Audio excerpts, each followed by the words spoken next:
U ovoj epizodi obuhvatit ćemo dešavanja i napredak ruske vojske u invaziji na Ukrajinu.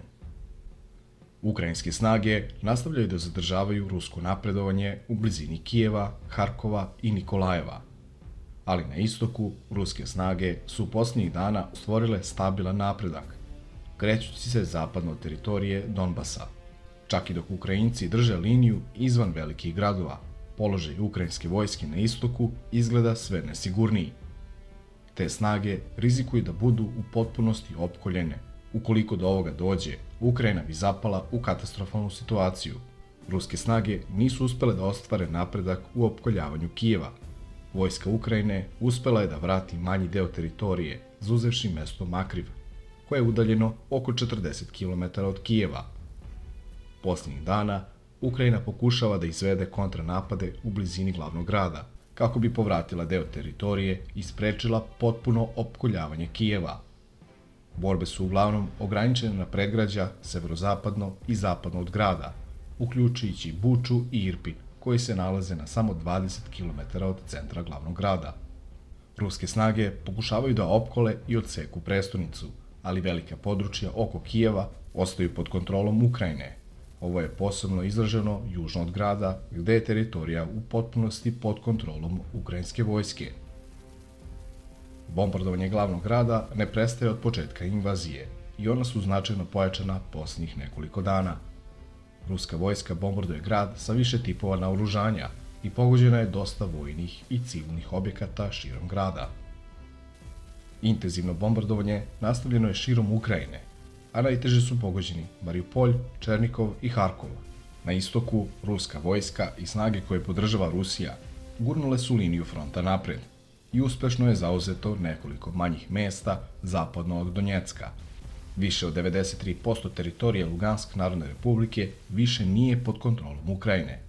Ukrajinska vojska povukla je svoje jedinice u severno Donjeck, za koji se nastavljaju žestoke borbe.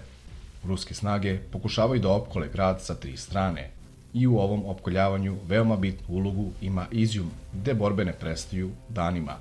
Padom Izjuma, ruska vojska usmjerit će napade ka Kramatorsku, Severnodonjecku i Slovanjsku. Sumi i Černikov su zaobišle ruske trupe, a ovi gradovi su opkoljeni, ali akcija čišćenja još uvek nije započeta.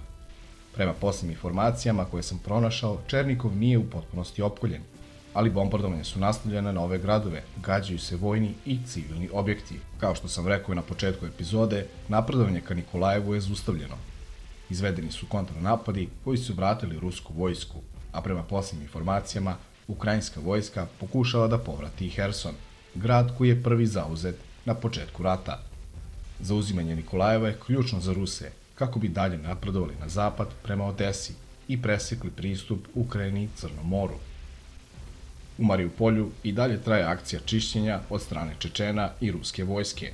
Napredak je spor jer vojska čisti sve objekte od kuće do kuće i ova akcija će potrajati. Značajan proboj nastavljen je prema železari Azovstal i prema nedavno bombardovanom muzeju u Mariupolju. Podela grada na 2 manja opkoljavanja je veoma blizu, što će znatno olakšati čišćenje ruskoj vojsci. Prema posljednjim informacijama, oko 70% grada je pod kontrolom Rusije, a poseban cilj za Ruse i dalje ostaje Azovski bataljon koji se bori u Mariupolju. Njih Rusi smatraju nacistima i sve je više dokaza koji potvrđuju da su članovi ovog bataljona zaista nacisti. Grad se intenzivno bombarduje, a oštećeno je i uništeno na stotine vojnih i civilnih objekata. Nema struje, vode ni grejanja, a najviše ispaštaju civili, kojih je prema procenama oko 100.000 još uvek u gradu. Civili koji su uspeli da pobegnu iz Mariupolja tvrde da je vojska Ukrajine ih koristi kao živi štit i ne dozvoljava im izlazak iz grada. Postoji zaista dosta ovih snimaka, ukoliko mi ne verujete, možete ih lako pronaći. Na kontrolnim mestima ruska vojska proverava sve civile, a muška populacija je u obavezi da skine gornji deo odeće, jer Azovski bataljon pokušava da pobegne sa civilima, a dobar deo članova ima istetovirana nacistička obeležja, kao i znak Azova. Prema tvrdnjama Rusa, u prethodnoj nedelji kod 100 osoba su pronađene nacističke tetovaže i oni su odmah uhapšeni. U Mariupolju je zaista veliko razaranje, grad je vjerovatno najviše uništen do sada u ratu. Padom Mariupolja otvara Rusima mogućnost za dalje napredovanje prema Zaporožju i Dnjepru. kako bi još više odsekli ukrajinske jedinice koje se nalaze na frontu prema novo proglašenim republikama. Rat traje mesec dana i za ovo vreme Rusi su zauzeli dobar deo teritorije Ukrajine, a najveći napredak ostvaren je na jugu i istoku zemlje. Nema naznaka o prekidu rata, mirovni pregovori nisu doneli rezultate. A moje viđenje je za naredni period da će Ukrajina pojačati kontranapade, najviše prema većim gradovima, Kijevu, Harkovu i Hersonu, gde imaju šanse da povrate deo izgubljene teritorije. Mislim da će Rusi više biti fokusirani prvo na opkoljavanje ukrajinske vojske na istoku, a nakon toga zauzimanje Kramatorska, Severnodonjecka i Slovanjska, dok bi južni sektor nastavio da napreduje do Zaporožja i ponovo pokuša da zauzme Nikolaju. Takođe, mislim da neće doći do kopnene invazije na Kijevu, bar u neko skorije vreme. Dok borbe u Ukrajini ne prestaju, situacija se pogoršava svakim novim danom. NATO nastavlja da šalje oružje Ukrajini i jača svoje položaje duž granice. Šalju se nove trupe i oružje u Poljsku, Rumuniju, Letoniju, Estoniju i Litvaniju. Ukrajina je do sada dobila veliku pomoć u naoružanju, trenutno najveću od Amerikanaca, ali ostatak Evrope isto šalje oružje. Jedino je Mađarska odbila da pošalje pomoć. Napredak ruske vojske u posljednjih nekoliko dana je usporen, ali ne i zaustavljen. Više su fokusirani na vazdušne, raketne i artiljerijske napade, ali sve je više pogođenih civilnih objekata.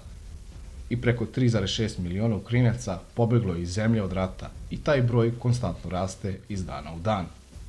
Najviše izbeglica nalazi se u Poljskoj preko 2 miliona ljudi. Pored ratnih dešavanja imamo i ekonomski rat. Evropa i Amerika nastavljaju da uvode sankcije Rusiji, a kao odgovor na ovo, Vladimir Putin naredio je da će neprijateljske zemlje ubuduće kupovati gas u rubljima, a ne u dolarima i eurima. Uveli su sankcije na sve što su se setili, ali na gas i naftu nisu. Ovi resursi i dalje normalno idu za Evropu. Ukoliko Rusija zaista počne da naplaćuje naftu i gas u rubljima, to može biti jedna velika prekretnica koja direktno ugrožava američki dolar. Preporučujem da pogledate epizodu Zašto je Amerika uvek u ratu, a tiče se dolara, nafte i američkog duga. Sljedeću epizodu u ruskoj invaziji napravit ću za sljedeću subotu. Hvala svima na gledanju, pretplatite se na kanal, komentarišite, podelite snimak, a mi se vidimo u sljedećoj epizodi.